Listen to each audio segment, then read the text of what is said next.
This is Sunita.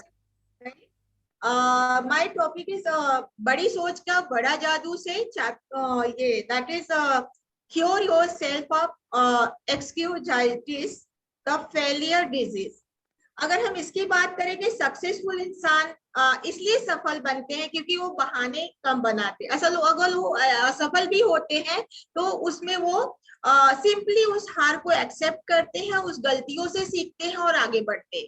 जबकि जो असफल इंसान है वो असफल क्यों हुए इस बात को वो मतलब कि क्लियरिटी एक्सप्लेनेशन देने के लिए बहुत सारे बहाने सोच लेते हैं कि कैसे, और फिर जब वो खुद सब उससे सेटिस्फेक्शन हो जाते हैं तो दुनिया को बताने के लिए मतलब वो तैयार हो जाते हैं कि अभी हम क्यों असफल हुए। तो बहुत सारे वो अपने खुद को सेटिस्फेक्शन करते हैं और दूसरों को भी बताने की कोशिश करते हैं।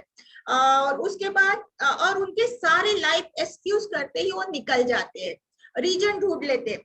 वैसे तो लोग बहुत सारे एक्सक्यूज करते हैं, लेकिन इसमें से मैं कुछ जो कॉमन एक्सक्यूज है जो मोस्टली लोग बनाते हैं, जैसे कि health excuse, intelligence excuse, age का एक्सक्यूज बनाते हैं, लक का एक्सक्यूज बनाते हैं। तो पहले हम इन खतरनाक एक्सक्यूजाइटिस के बारे में जिसको बात करेंगे, जो कि छोटी छोटी प्रॉब्लम को बड़ा बना देते हैं। मैं एक ऐसी फ्रेंड की बात करती हूँ जिसको लगता है कि उसको हार्ट की प्रॉब्लम है और वो एक नहीं 4 डॉक्टर को दिखाता है, फिर भी उसको लगता है कि वो फिट नहीं है। अभी दूसरे फ्रेंड को की बात करूं कि जिसको विश्वास ही नहीं, उसको डायबिटीज है, उसको बहुत सारे वार्न किया गया है कि डायबिटीज एक बहुत खतरनाक बीमारी है, इससे तुम्हारी जान भी जा सकती है। उनके दोस्त ने कभी इन बातों को ज्यादा इंपॉर्टेंस नहीं दी, क्योंकि क्योंकि उनका कहना था कि डायबिटीज एक फिजिकल कंडीशन है ना, डॉक्टर ये लाइफ की वजह से है, डॉक्टर ने कहा है कि अब इसमें कुछ कर नहीं सकते, लेकिन जैसा उनका कहना है उस हिसाब से हम चलते। उसमें सोच के निगेटिव होने की अपेक्षा हम उसको पॉजिटिव वे में लेके हम अपनी लाइफ को जी सकते हैं। तो क्योंकि चिंता करने से, डरने से डायबिटीज ठीक तो नहीं हो जाती है ना, तो टेंशन नहीं लेते। वो हमेशा उन लोगों को थैंक्स करते हैं जिसने की इंसुलिन की इंजेक्शन बनाई, जिसकी वजह से उनका कंट्रोल रहेगा डायबिटीज। तो इसलिए जरूरत चिंता मत कीजिए, जो जो जो होगा, जो करना है उसको कर सकते हो कीजिए। चिंता करने से हेल्थ की वजह चिंता करने से कुछ नहीं होने वाला। तो जो है उसको एक्सेप्ट कीजिए और आगे बढ़िए। दूसरा है इंटेलिजेंट एक्सक्यूज। मैं इतना इंटेलिजेंट नहीं हूँ इसलिए सफल नहीं हो पाया कॉमन है। इस दुनिया में 90% लोगों को यही लगता है कि वो इंटेलिजेंट नहीं है। सारी डिग्री चाहिए, बहुत ज्यादा इंटेलिजेंट होना चाहिए। एग्जाम्पल के लिए अगर आप साइंटिस्ट बनना चाहते हो, जरूरी नहीं कि आपको 90% ही आए। और उसके बाद फॉर एग्जाम्पल मैं बताना चाहूंगी कि अगर साइंटिस्ट बनना है ना तो सुपर इंटेलिजेंट बनना पड़ेगा, लेकिन ये रियली में सच नहीं है।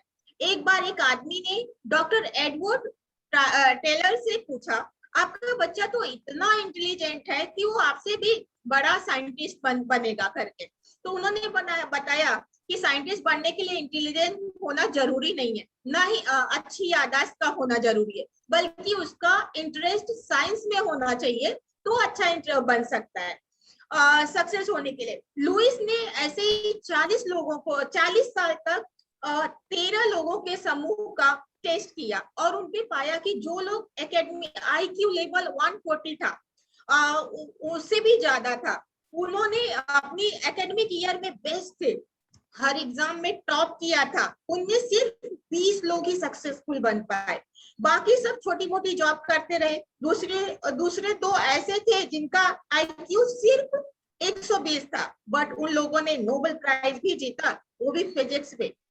इससे प्रूफ होता है कि सक्सेस का दूर दूर तक कोई भी रिश्ता नहीं है। दुनिया में सबसे सक्सेसफुल लोग ये कहते हैं थिंक पावर हमेशा मेमोरी पावर से बेहतर होती है। इसको मैं एग्जांपल के द्वारा समझाना चाहूंगी कि एक इंसान ब्रेन पावर 90% है, लेकिन वो केवल 40% यूज करता है। एक इंसान का और दूसरे का 70% है, दूसरे का कम है। इसी चक्कर में सोचो, ज्यादा 70% है, उसने पूरा ज्यादा यूज करता है, तो कौन सा ज्यादा सबसे इंटेलिजेंट हुआ।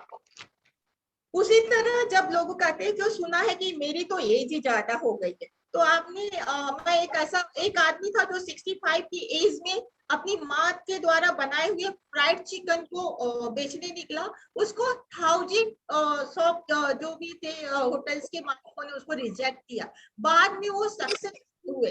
वो कोई और नहीं, कोलिन सैंडिस थे, जो कि 65 की एज में वो सफल हुए। अब आज उनका नाम बच्चा बच्चे को पता है। और दूसरा, और लोग कहते हैं कि मैं लकी नहीं हूँ, मेरे पास तो, मेरा तो लकी खराब है। लेकिन जब भी ऐसा कोई बोलता है ना, तो ऐसा नहीं है कि सक्सेसफुल होने के लिए कोई टर्म है, लक है, कि उसके लिए आपको हार्ड वर्क करना पड़ेगा। लेकिन ऐसा नहीं है कि सक्सेसफुल होने के लिए कोई टर्म है एंड कंडीशन है। अगर आप में दम है ना, आप लायक हो, आप में कुछ अलग करने की बात है, आप कुछ अलग चीज कर सकते हो, तो आप जरूर सक्सेसफुल हो सकते हो। सक्सेसफुल लक को क्रेडिट देते हैं सक्सेसफुल, लेकिन वो सफल होने के बाद देते हैं, उसके पहले नहीं। लेकिन सोचने के लिए टाइम नहीं होते, वो बस अपने काम में फोकस करते हैं और सक्सेसफुल होते हैं। तो आप भी अपने हार का जिम्मेदार लक को मत ठहराओ, एक्सक्यूज देना बंद कीजिए। एक विनर के लूजर के बीच में बस फर्क यही है, पता है, लूजर के पास हारने के बाद 1000 रीजन होते हैं, लेकिन काम करने के लिए, जीतने के लिए जस्ट एक रीजन काफी है। तो अगर आप करके देखिए, आप जरूर सफल होंगे। Thank you.